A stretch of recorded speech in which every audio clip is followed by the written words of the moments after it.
porque vamos a leer el cuento de hoy que se llama La hipotética resurrección de Baltasar Quiñones, cuento de Eduardo Sacheri.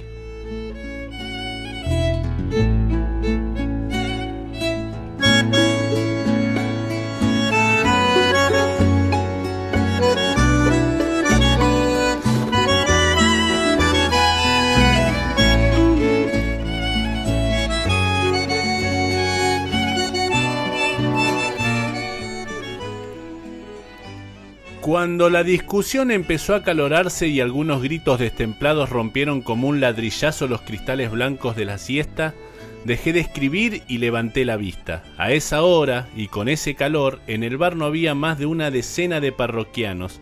En torno al billar, 4 muchachos vociferaban en medio de grandes ademanes y de gestos teatrales. Me tranquilicé al reconocerlos, eran buena gente que vivían con sus padres a pocas calles de mi casa. Deja de decir estupideces, Miguel, te lo pido por lo que más quieras. El que hablaba tenía los brazos levantados al cielo como pidiendo a Dios que se apiadara de ese tonto que tenía frente a sí. Que no es ninguna estupidez, te digo. El otro hablaba adelantando las manos sobre el billar como si de ellas se derramara la verdad a chorros. ¿Ves cualquier imbecilidad en la tele y le crees a pies y juntillas? Miguel, no seas inocente, ¿quieres? ¿Qué la tele ni qué 8 cuartos, Antonio? Que lo que digo no tiene nada que ver. ¿Acaso no tengo toda una caja llena de cosas y cosas sobre Baltasar Quiñones? ¿Acaso no me has visto desde niño rastrear cada recorte, cada retrato, cada vestigio, por insignificante que fuera?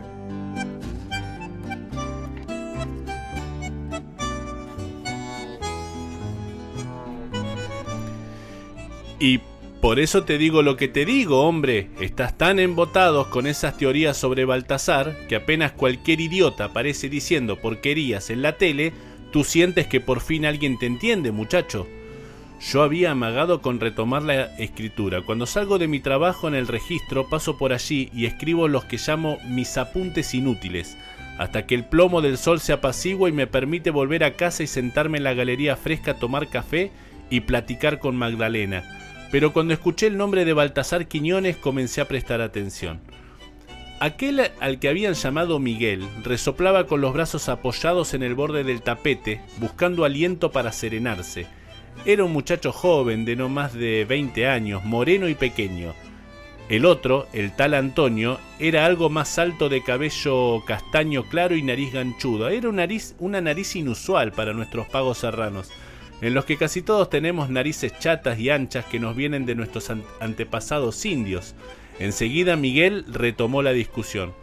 Aquí mismo tengo mis recortes y voy a demostrarte lo que te digo, para que de una vez por todas veas que tengo razón y dejes de hacerte el sabelotodo. No, por favor, los recortes no, piedad, protestaron Antonio y los otros dos a coro. Se burlaban poniéndose de rodillas alrededor de su amigo y levantando sus manos hacia él, como si el otro fuese a torturarlos o algo por el estilo. Cualquier cosa menos los recortes, Miguel, te lo suplicamos. Era evidente que en discusiones como esa el muchacho solía echar mano a su archivo. Son una manada de idiotas, ¿lo saben? Miguel carraspeó algunas veces para aclararse la garganta y dar cierta solemnidad a su tono de voz. Voy a demostrarles cabalmente lo que lo que digo es cierto. Baltasar Quiñones está vivo, goza de buena salud y desde algún punto de la patria se ríe a carcajadas de todos los imbéciles como los aquí presentes que se empeñan en creer que murió hace 20 años. Si necesitaba algo para abandonar definitivamente mi cuaderno de notas, eran esas palabras. Pedí otro café y me dispuse a escuchar al muchacho con vivísima curiosidad. Varias veces en esos años había escuchado en la radio o en la televisión a ciertos charlatanes desconocidos repitiendo la misma cantilena, y me había hecho siempre el propósito de oír con atención aún a los más ineptos, pero siempre recurrían a los mismos argumentos gastados y endebles, de modo que escucharlos me conducía antes al aburrimiento que al desasosiego. Pero nunca me había sucedido presenciar una exposición como la que se avecinaba, y el jovencito parecía serio. Se había tomado el trabajo de recopilar un buen número de datos y registros de todo tipo sobre Baltasar Quiñones. de modo que valía la pena.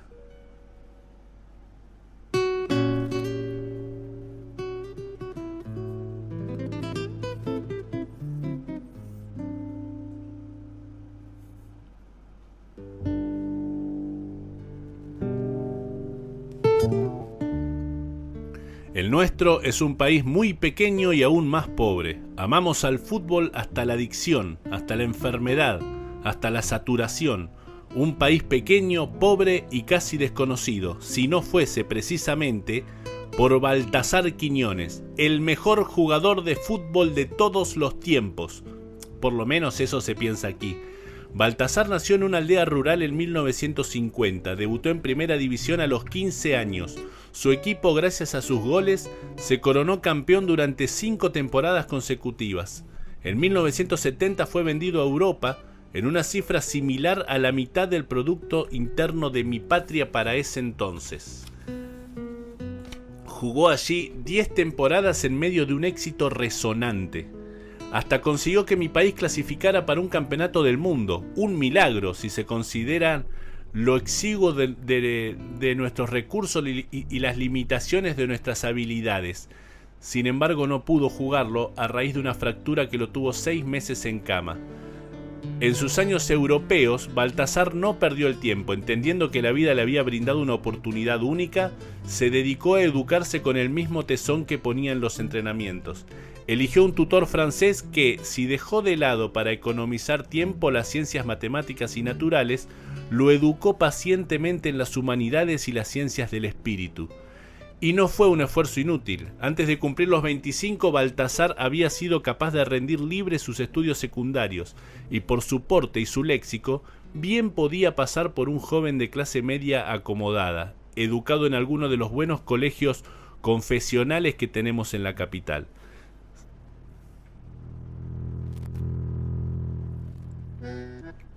Se casó sin estridencias con una jovencita de su pueblo de la sierra, tuvo 3 hijos, una hija y 2 varones, y volvió de Europa cuando cumplió los 31 años, advirtiendo tal vez antes que el resto la fatiga incipiente de sus músculos y sus huesos. Durante esa década pasada en tierras lejanas, la adoración del pueblo para con él había desbordado ya cualquier límite. El día de su regreso se decretó feriado nacional y se tapizó de flores la Plaza de la República. Se sucedieron los discursos y las manifestaciones callejeras, y el presidente de la nación lo saludó con los honores que solo se habían visto en la histórica visita de su santidad el Papa. Cuando lo del secuestro de su familia...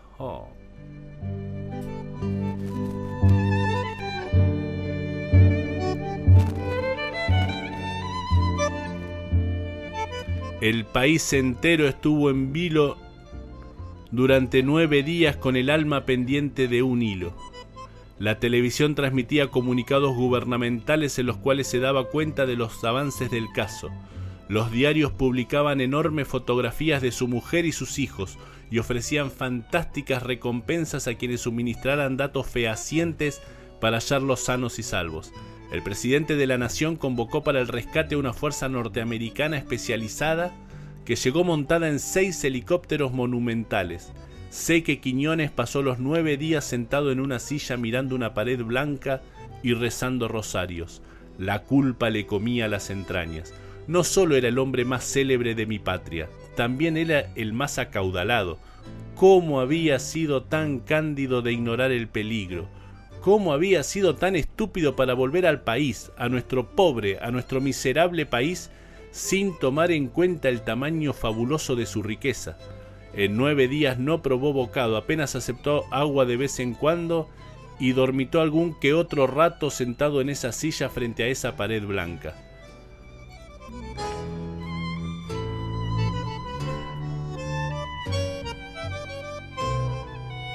La noticia de la liberación le llegó a las 10 de la mañana del día 9 y el alivio fue tal que se consideró nacido de nuevo. La historia pública de Quiñones no culminó entonces. Como se avecinaban las eliminatorias para el Mundial de 1982, se organizó un plebiscito para solicitarle, fervor popular mediante, que retornara al fútbol. Los opositores al proyecto no sumaron siquiera el 1%. Baltasar había asegurado que no volvería a jugar en ningún club de la patria, pues temía ofender a los simpatizantes de los restantes, pero siendo la selección y luego del plebiscito se sintió en la obligación de aceptar. Su rol en esos partidos de eliminatorias fue decisivo. Nuestra selección ganó 2 por penales cometidos contra él y otros 2 con goles anotados por él mismo. Y luego la catástrofe.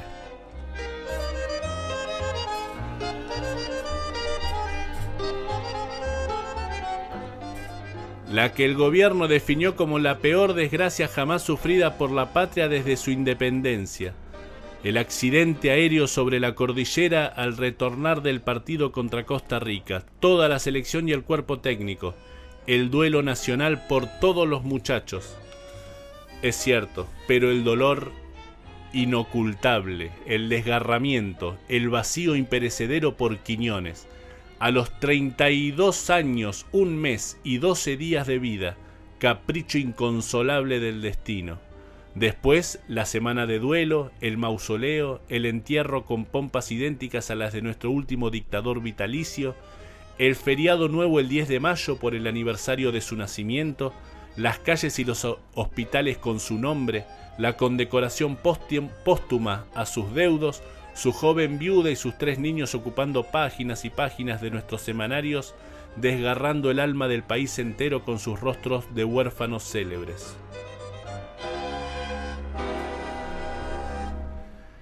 El nuestro es un pueblo emotivo y creyente, estaba todo dado, el héroe plagado de virtudes, su papel estelar en las batallas futbolísticas nacionales, su muerte trágica en la flor de la juventud y el cumplimiento del deber.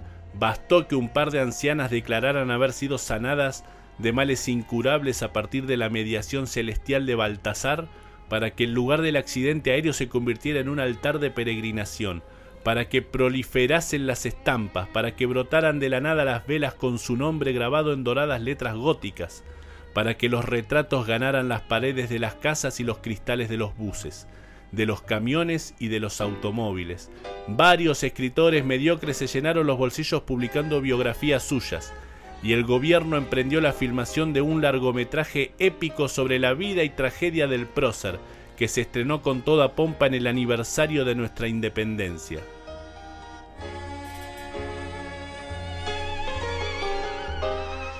Nuestra gente se resigna mal a la chatura de lo cotidiano, de modo que brotaron por doquier teorías varias que fuesen capaces, si no de eliminar la realidad, al menos de embellecerla.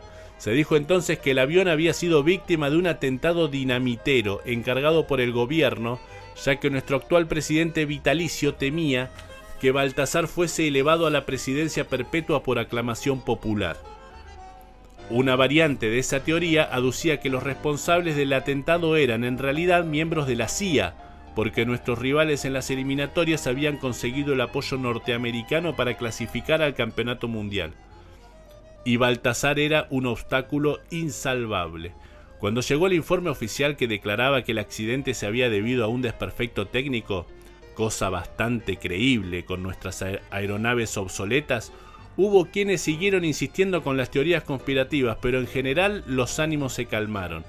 No faltaron tampoco quienes aventuraron la hipótesis que negaba la muerte del legendario Baltasar Quiñones. Se basaban en la circunstancia de que, a raíz de la magnitud del accidente, solo unos pocos cuerpos pudieron ser reconocidos, y entre ellos no estuvo el de nuestro astro. En esa fuente abrevaron aquellos charlatanes de los cuales hablé más arriba, salvo detalles superfluos. Todos coincidían en que Baltasar había sobrevivido al accidente de algún extraño modo milagroso, ajeno a todas las leyes de la naturaleza. La animada charla de los muchachos tenía que ver evidentemente con la última aparición pública de uno de estos charlatanes de feria, que aseguraba haber encontrado a Baltasar Quiñones predicando el evangelio en los arenales de la Ensenada. Había sido el miércoles por la noche, era natural que un viernes a la hora de la siesta la cuestión siguiese generando ciertos ecos tardíos. Como siempre, el asunto acabaría por silenciarse con las noticias frescas del lunes.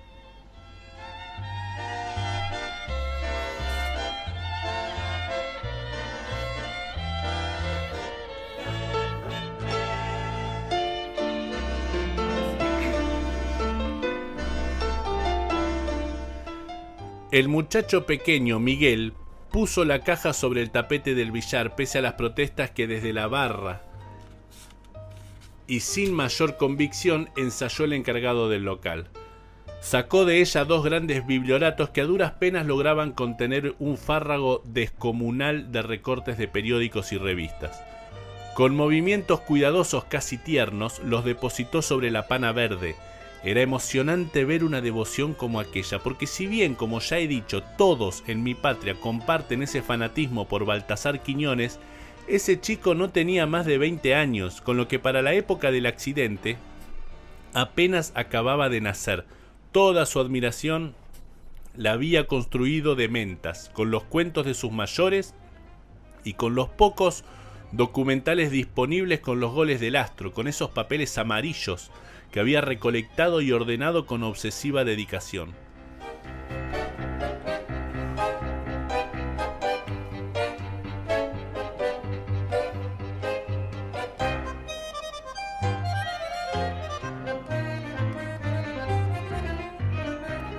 Tal vez parecía imposible que un solo hombre y para colmo un sencillo futbolista sea capaz de suscitar sentimientos de semejante hondura, pero así es mi pueblo.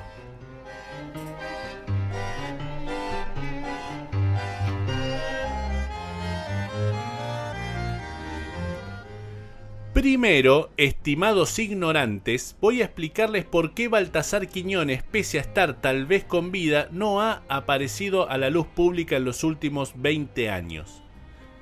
Hizo una pausa. Miró a sus interlocutores uno por uno. Los otros habían dejado momentáneamente de burlarse y lo escuchaban atentos. Me sorprendió gratamente su elocuencia, la riqueza de los matices de su voz, su amplio vocabulario. Tal vez si a alguien le fuera dado alguna vez leer estas páginas, su forma de hablar no le parecerá gran cosa, pero yo, que debía emplear inconmensurables esfuerzos para dotarme de una educación más o menos aceptable, valoro mucho la cualidad de un vocabulario florido, sobre todo en regiones tan pobres como en la que vivimos. Digo tal vez porque no tengo certeza alguna de que hoy por hoy Quiñones siga con vida. Solo sé de seguro que Quiñones no murió en ese accidente. Alzó los brazos para contener los primeros gestos de fastidio de su escaso auditorio. Atiendan por favor, no solo no murió allí, sino que ese accidente le dio la oportunidad de iniciar la vida con la cual hacía años venía soñando.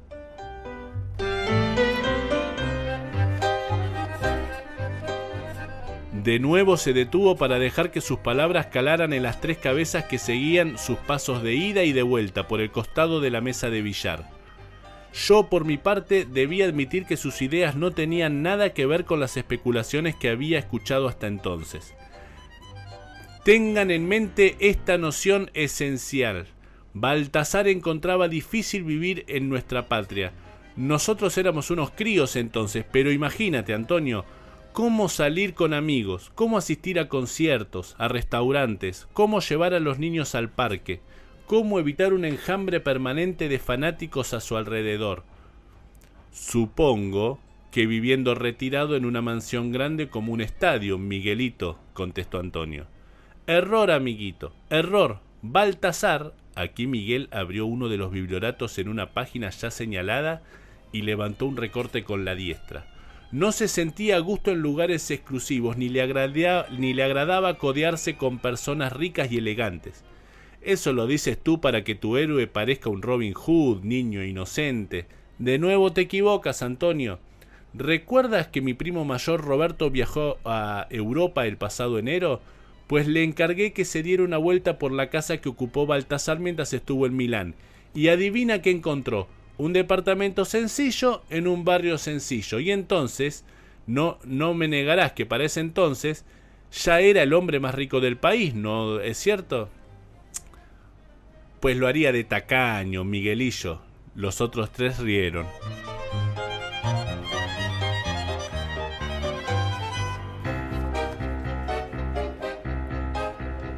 Muérete. Miguel decidió ignorarlo. El hombre vuelve a su tierra, pero la gloria se interpone entre él y el mundo que quiere para sí. Lo había dicho una y mil veces. El fútbol no es mi vida. Es solo un hermoso trabajo que me ha permitido mejorarla.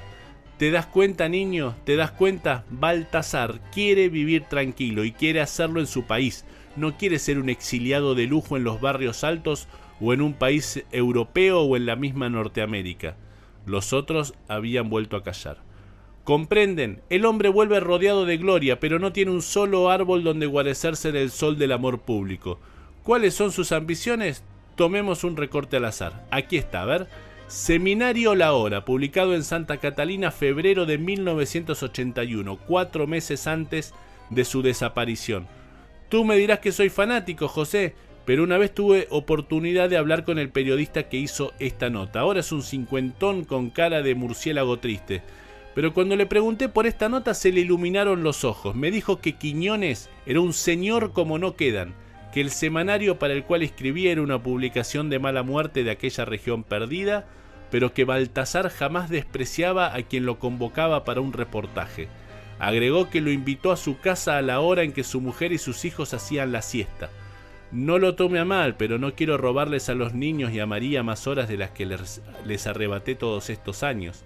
El periodista le había contestado que claro, que faltaba más, y en las 2 horas siguientes Quiñones lo atendió como si el mundo se hubiese acabado y fueran los últimos sobrevivientes sobre la tierra. Evitó lugares comunes, pensó cada una de sus respuestas, convidó al periodista con refrescos y galletas y antes de despedirlo le presentó a su familia.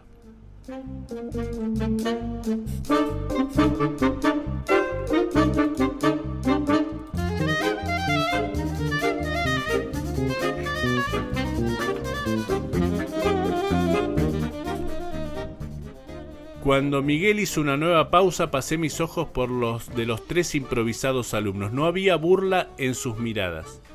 Atiendan por favor este recuadro pequeño, les marcó un breve apartado al pie de una página destacado con un grueso marcador anaranjado y titulado El sueño del héroe.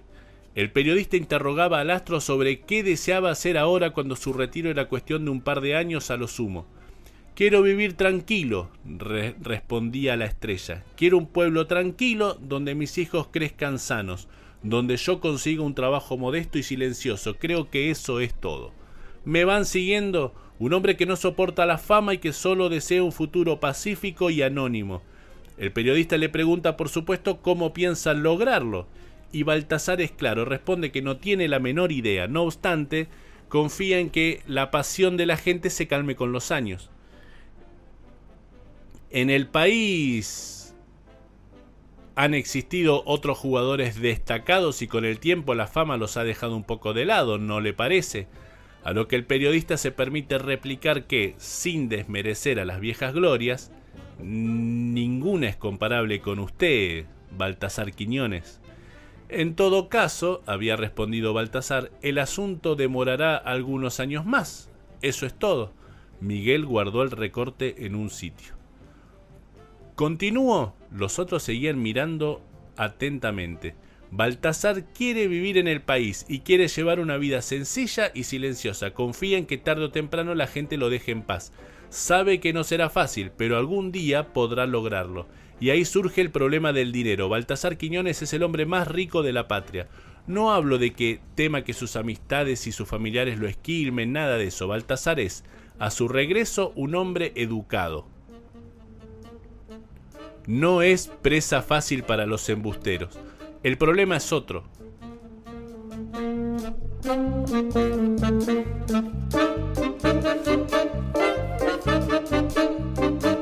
Y el secuestro de su mujer y sus hijos se lo demuestran. No importa si pagó o no pagó una fortuna para que se los devolvieran, o si nuestra policía es magnífica y los liberó sin gastar un centavo. Baltasar ha sufrido como un condenado durante esos 9 días de cautiverio. Se culpa por no haberlos protegido. Se culpa por no haber sido él el secuestrado. Se culpa por haber ganado dinero. Se odia como nunca nadie lo ha odiado ni lo odiará en el futuro. Eso es lo que piensa mientras mira esa pared blanca frente a la cual se ha sentado a esperar la liberación o la muerte. Hizo otra pausa.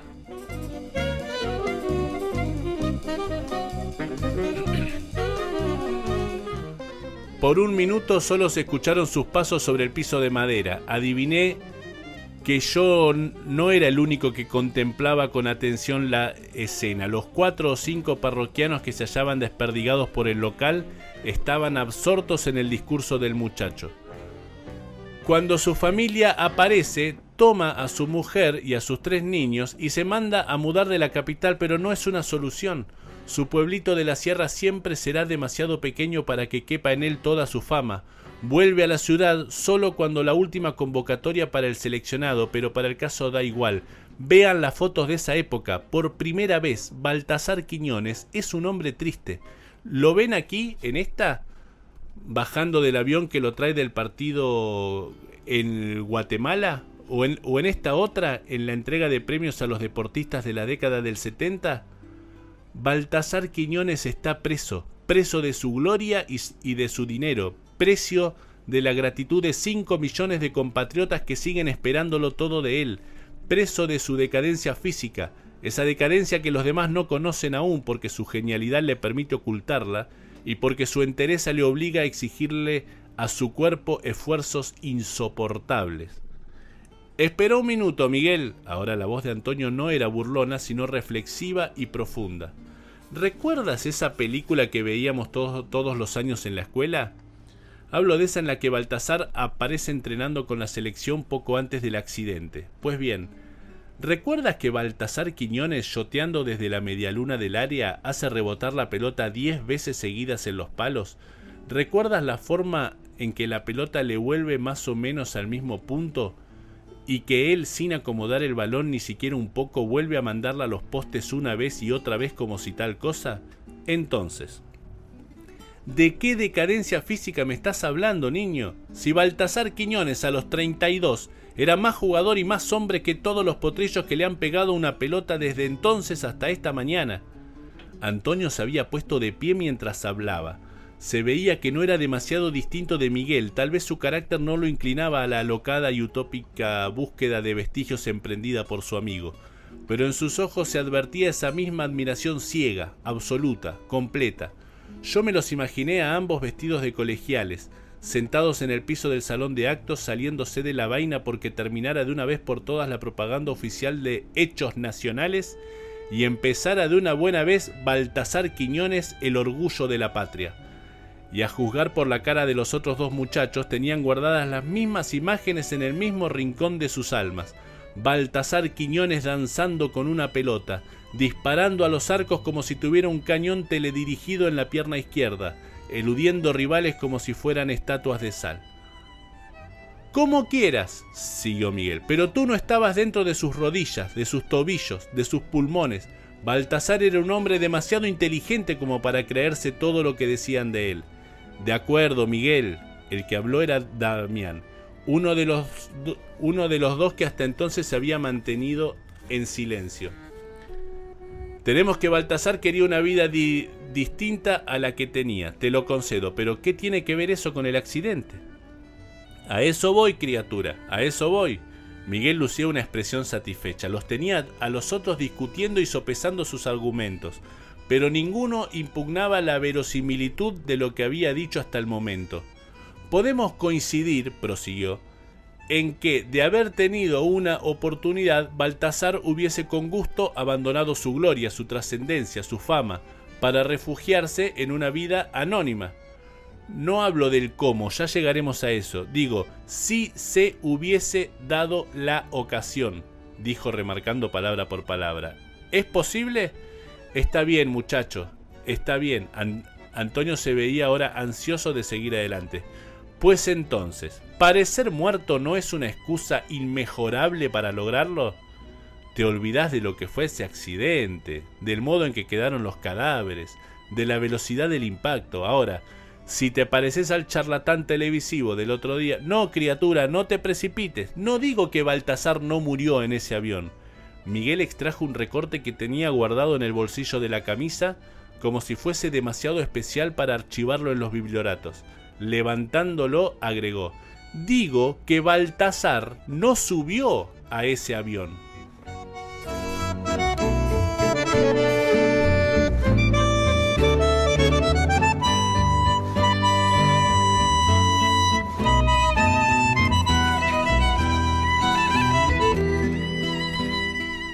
El bar quedó envuelto en un silencio catedralicio. Solo se escuchaba el goteo de una canilla mal cerrada. El muchacho exhibió la fotografía. Baltasar Quiñones vestido de uniforme deportivo y llevando en su mano derecha un bolso gigantesco. Saludaba sonriente a la cámara que lo estaba tomando, mientras caminaba por una umbría galería de árboles frondosos. Observen, recomenzó Miguel. 22 de junio de 1981, última fotografía de Baltasar al salir del hotel de Costa Rica mientras camina rumbo al vuelo que terminará por estrellarse en la cordillera. La conocemos, niño, la conocemos. Damián adoptaba un tono estudiadamente aburrido para fastidiar al otro. Me sorprendió el modo en que todos la recordaban. Yo no la tenía presente en absoluto. Observen bien.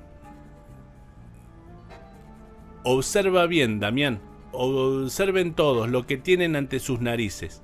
Miguel marcaba un punto algo borroso en segundo plano. ¿Qué es esto, muñequito? Un campanario, señorita, un campanario. Los otros jugaban a hacerse los escolares aplicados. Muy bien, clase, muy bien, sigan así, pero en ese campanario, potrillos míos, hay un reloj. Un reloj que marca, si miran con atención y saben leer la hora, las 12:15. Retengan ese dato.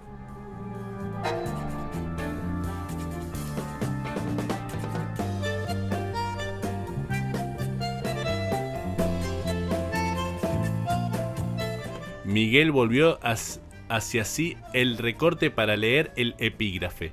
Última fotografía del astro. Baltasar Quiñones sale apresuradamente del hotel donde se encontraba concentrada la selección nacional para alcanzar el vuelo de sus compañeros en el aeroclub de Canigasta. De inmediato prosiguió. ¿Por qué el diario habla de alcanzar? Porque Baltasar se había quedado en el hotel grabando una entrevista televisiva para la BBC y debió alquilar un auto para alcanzar al resto. Ese auto que quedó finalmente abandonado en el aeropuerto.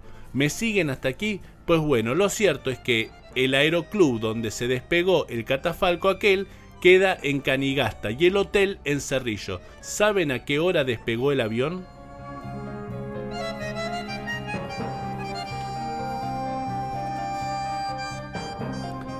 A la fatídica hora de las 13:05. Los otros tres remendaban los comunicados oficiales que llovieron sobre el país los días siguientes a la catástrofe y que quedaron luego inmortalizados en los filmes biográficos. Muy bien, veo que han estudiado, pero adivinen, ¿cuánto se tarda desde Cerrillo hasta Canigasta en automóvil? En esa época, el único camino que había pasaba bordeando la ladera de los montes, no estaba pavimentado y era de una sola mano. Si no saben la respuesta, no se preocupen. Cuando viajé a Costa Rica el mes pasado, hice el viaje de ida y de vuelta para tomar el tiempo. Si corres como un loco y te arriesgas a matarte en cada curva, puedes hacerlo en 1 hora y 20, 1 hora y 15 como mínimo. Los otros habían callado y se habían puesto serios. Eso nos da las 13:30 o las 13:35 cuanto menos. Miguel los miró uno por uno. Los otros estaban pasmados. Los dejó rumiar esos datos unos minutos mientras guardaba todos sus papeles en los carpetones y a estos en la caja. ¿Cómo nunca nos dijiste nada, hombre?, lo interrogó el cuarto de los muchachos. Creo que los otros lo habían llamado Mario. Porque solo lo confirmé en el viaje que te he dicho, y como soy un buen amigo, se ufanó, vine a contárselo a ustedes antes de que me vean en la tele y me escuchen por la radio explicando cómo fueron las cosas. ¿Se dan cuenta? Imaginen los hechos. Baltasar se apresura por la ruta de montaña. No le gustan los privilegios. Está autorizado, si quiere, a tomar un avión particular por cuenta y orden del gobierno, pero quiere viajar con el resto. Vuela por el camino de tierra y piedras. Al volver, el último recodo del camino donde la ruta se abre al valle de Canigasta, el avión con sus compañeros le pasa por encima de la cabeza. Contrariado, malhumorado, vuelve sobre sus pasos y emprende el retorno a Cerrillo.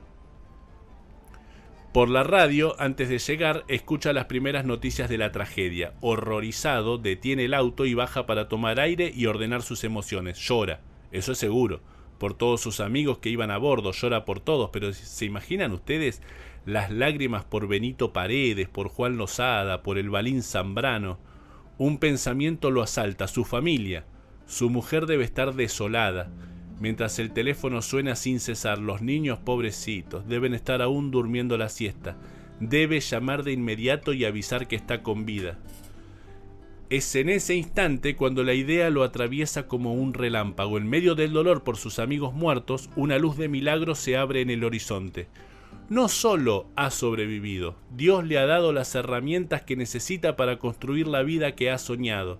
Desesperado sigue manejando hasta poder dar con un teléfono. Recuerden que es un hombre inteligente, que por añadidura ha utilizado sus años de gloria para cultivarse con maestros adecuados. Mientras conduce, ultima los detalles de su partida. Cuando por fin logra dar con un teléfono en una estación de gasolina semidesmantelada, llama a su mujer rogando que conteste. Le toma varios minutos convencerla de la verdad, tal es el estado de histeria en que se encuentra. Finalmente, cuando está seguro de que ella se ha serenado lo suficiente, le explica los rudimentos de lo que tiene en mente. Ella lo escucha primero extrañada, luego confundida, al cabo entusiasmada. Ella ha compartido con él ese sueño inacible. Entre las brumas no disipadas de sus lágrimas recientes, y para no arruinarlo todo con equivocaciones estúpidas, anota en un papel las 4 o 5 instrucciones fundamentales que Baltasar le dicta desde el país lejano. Solo los más íntimos deben saberlo. Los padres de ella, la madre de él, sus 2 hermanos. Los niños son suficientemente pequeños para poder esperar a verlo en persona.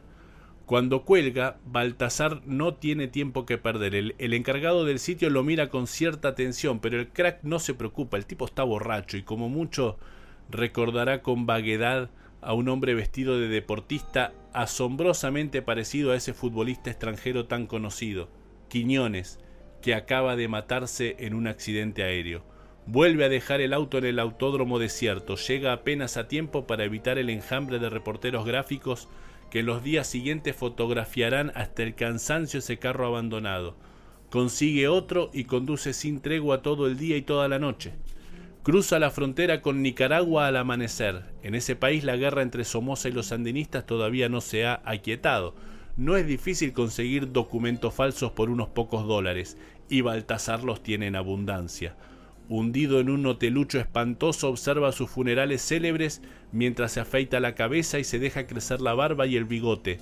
3 meses después vuela de regreso a la patria en la avioneta que conduce su propio hermano Nicolás. Nicolás además ha comprado para él una casita en algún pueblo lejano y allí se instala. Los primeros días sale poco, teme que lo descubran de inmediato, pero con el correr del tiempo se anima a salidas más prolongadas. Ha cambiado totalmente su aspecto. Tal vez está rapado o usa una ridícula peluca de largo cabello rubio. Tal vez ha engordado 12 kilos o ha adelgazado 9, no lo sé. En esto solo especulo.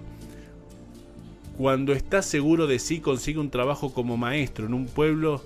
Le llama la atención ese forastero tan extraño y tan solitario, pero necesitan un maestro que pueda enseñar a leer y contar y que se conforme con la miseria que van a pagarle. Cuando al mes siguiente llega su familia, los ánimos terminan de tranquilizarse. El forastero no es un personaje solitario.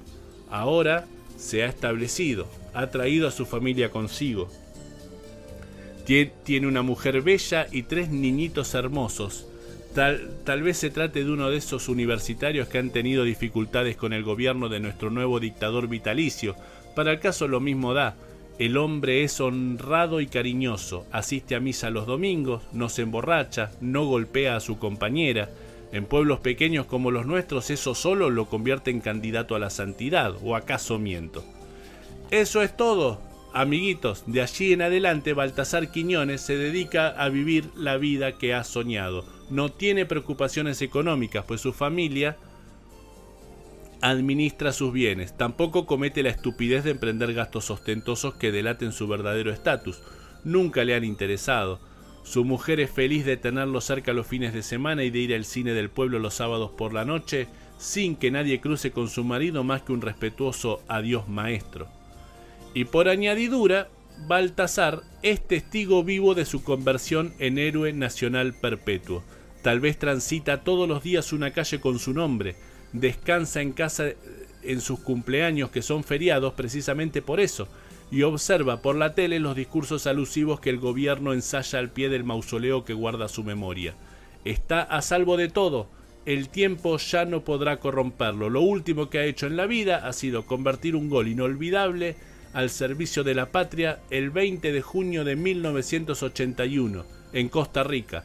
Nunca envejecerá, nunca deberá retirarse, nunca se desvalorizará su pase, nunca deberá rechazar jugosas ofertas para convertirse en director técnico, nunca deberá arriesgar su buen nombre y cariño popular en aventuras políticas que traten de involucrarlo, nunca bajará de ese pedestal de cristal desde el que reina sobre la Plaza de la República, sagrado, heroico, incorruptible, hacedor de milagros, intocable para toda la eternidad.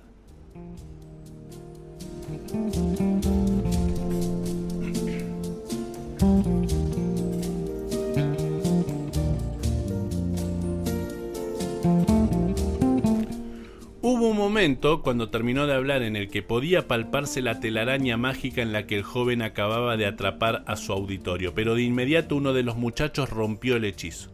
Hay algo que no entiendo, Miguel. Mario se rascaba la cabeza mientras hablaba. ¿Tú crees posible que la mujer de Baltasar estuviera dispuesta a atender el teléfono inmediatamente después de enterarse de la muerte de su esposo?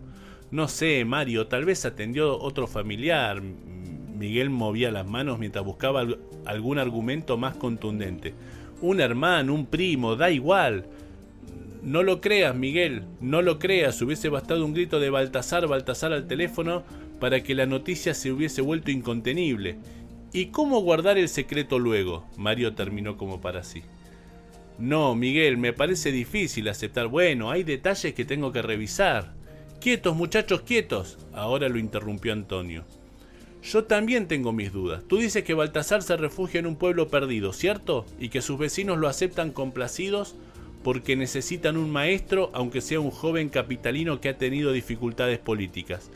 ¿No es un poco ingenuo suponer que ni la policía ni el ejército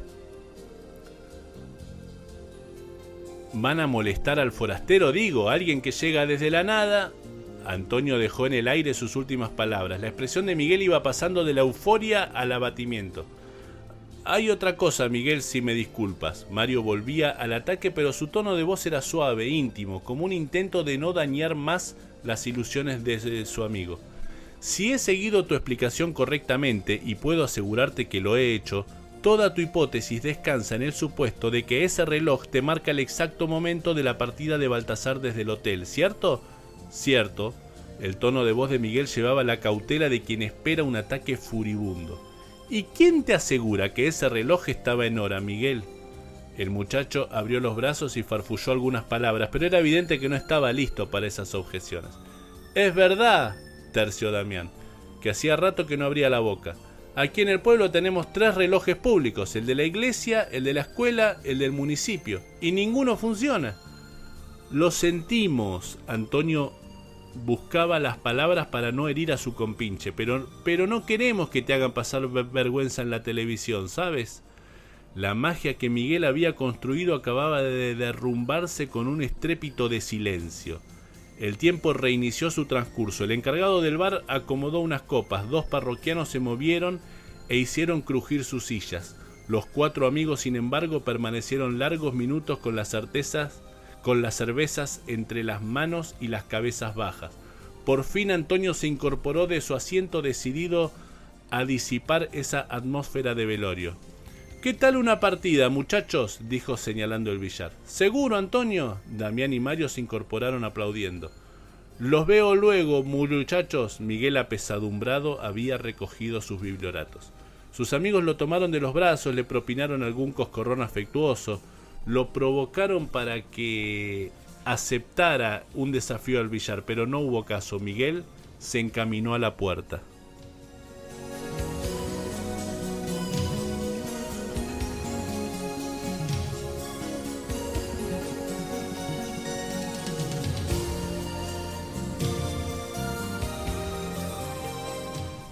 Salí unos minutos después. El sol estaba todavía alto, de manera que fui por el camino del club social, cuyas veredas arboladas ofrecen cierta protección para cabezas calvas como la mía. Grande fue mi sorpresa cuando vi a Miguel recostado sobre la verja. Por el modo en que me miró, Comprendí que me había identificado como uno de los testigos de su perorata. Al verlo de cerca, vi sus ojos húmedos y sentí por él una compasión infinita. Una parte de mí me indicaba que siguiera de largo, que me limitara a saludarlo con una sonrisa y una inclinación de cabeza. Pero la tristeza de su expresión me conmovía de tal modo que no podía sencillamente ignorarlo. Le pregunté si quería caminar para que se le sacudiera la tristeza. Asintió y nos adentramos en los terrenos del club. Es usual que la gente del pueblo haga eso. Las canchas de fútbol están rodeadas por inmensos robles que brindan una sombra preciosa para caminar por esos senderos. Yo iba con las manos tomadas a la espalda y él caminaba sin ganas con las suyas dentro de los bolsillos. No debes entristecerte, empecé. Hiciste un esfuerzo notable de todos modos. El chico no respondía. Además, no tenías por qué saber lo del reloj y esas otras cosas. Aventuré como disculpándolo. Es cierto, pero no me sirve de nada. ¿Cómo que no? ¿Y todo lo que sabes, ahora sabes un poco más? Tampoco eso sonó muy convincente. Seguía con la cabeza baja y tenía los ojos húmedos de nuevo. Yo dejé de mirarlo y bajé los ojos a mis propios zapatos. Qué pena, ¿no? Estabas listo para hacerte famoso en la tele, ¿cierto? ¿Qué va, señor? La tele no me importa. ¿Quién se acordaría de mí la semana entrante? No es eso, sinceramente le digo. ¿Y qué es entonces? El muchacho gesticuló varias veces como buscando las palabras. Usted se habrá dado cuenta de que yo admiro a Baltasar, ¿sí? Evidentemente. Y bueno, si mi historia hubiese sido cierta, querría decir que Baltasar está con vida, completé. Exacto, Miguel sonrió. Imagínese que fuera cierto. Hay algo que no entiendo entonces. El muchacho me miró. Si admiras tanto a Baltasar Quiñones, ¿qué? Y Baltasar se ocultó voluntariamente. ¿Y qué con eso? ¿Por qué te empeñas en descubrir su juego?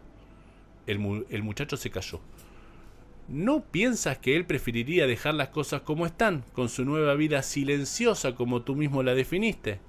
Es que no busco alterarlo, señor, en absoluto, solo quisiera saber si está vivo. ¿Y tú crees que contando lo que creíste haber descubierto ibas a obligarlo a salir de las sombras, por decirlo de algún modo?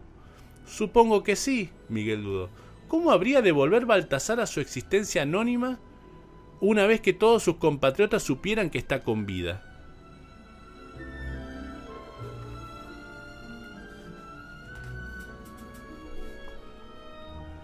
Miguel no contestó. ¿Y qué crees que pensarían esos mismos compatriotas que durante 20 años lo han llorado y venerado como a un héroe?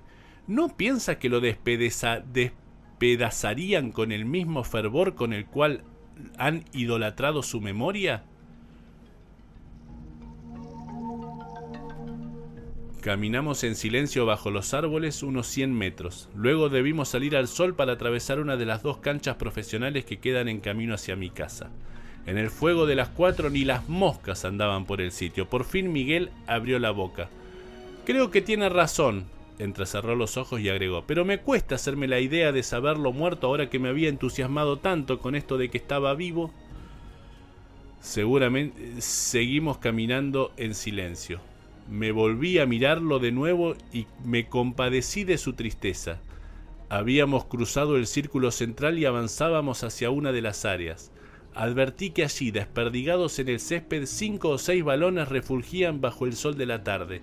Delicias como esas son las que yo amo de los pueblos pequeños. Esas pelotas estaban allí, de seguro, desde el mediodía, y seguirían en ese sitio sin que nadie las hurtase hasta las 5, cuando el entrenador del colegio las recogiese para la clase vespertina. Al verlas, Miguel se adelantó y con un bonito puntapié mandó una a estrellarse contra la red del arco. Por mi parte, hice lo que siempre hago.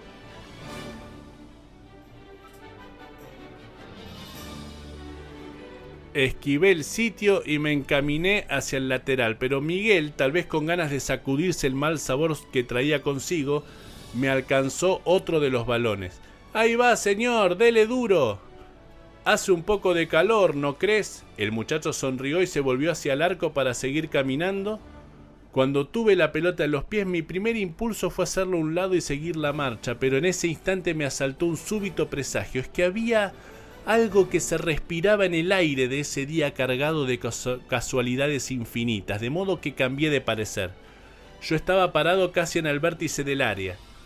La adelanté con la diestra y le di un zurdazo curvo, cuidando de no resbalar con mis zapatos de suela. El balón se estrelló casi en el ángulo del palo derecho con el travesaño.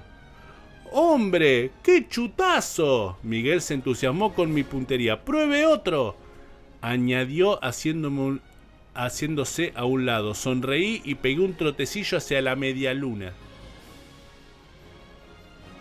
Allí me encontré con la pelota que volvía. Le pegué ahora con la diestra, que es mi pierna menos hábil, con el pie de lado. Salió un tiro bajo que dio casi en la base del parante izquierdo. ¡Amigo, qué jugador!, exclamó Miguel. Cuando el balón volvió a mis pies, de nuevo le di con la diestra, aunque ahora con los dedos pequeños del pie. El balón tomó efecto y dio en el poste derecho a media altura. Miguel se volvió a mirarme mudo de asombro. Dejemos claras algunas cosas, Miguel. Empecé mientras disparaba por cuarta vez de nuevo con el arco del pie izquierdo y esperaba el rebote en el caño derecho. Levanté la vista para mirarlo, pero él miraba solo mis piernas, la pelota y el arco, alternativamente, según se sucedía la secuencia de disparos y rebotes en los postes. Primero, ser maestro de escuela es un oficio hermoso, pero demasiada gente te conoce en pocos años. Es mejor trabajar en el registro de inmuebles. ¿Comprendes a qué me refiero? El sexto disparo salió algo alto, la pelota se estrelló justo en el ángulo, pero fue un tiro algo débil. Luego volvió resbalando lentamente por el césped. «Ya no estás para estas exhibiciones, anciano», me burlé de mí mismo.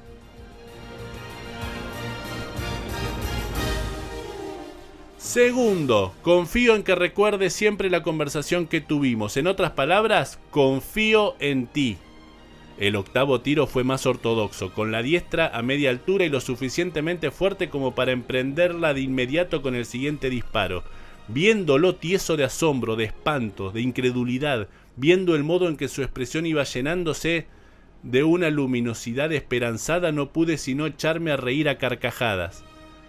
Tercero, las fuerzas de seguridad de la patria dejan bastante que desear en su seguimiento de los forasteros, ¿no crees? La boca de Miguel se había abierto en una mueca de pasmo. Cuarto, llamar por teléfono era demasiado arriesgado. Mejor escribir una carta dirigida a ella, pero con sobrenombre absolutamente íntimo y desconocido para los demás. Para el 10º disparo me perfilé con la pierna izquierda y pegué con alma y vida, y el balón fue a dar casi en mitad del travesaño. Cuando volvió, la empujé suavemente contra la red blanquísima. Y quinto, Miguel querido, eres todo un detective. Le sonreí y le dije, el reloj aquel andaba de maravillas.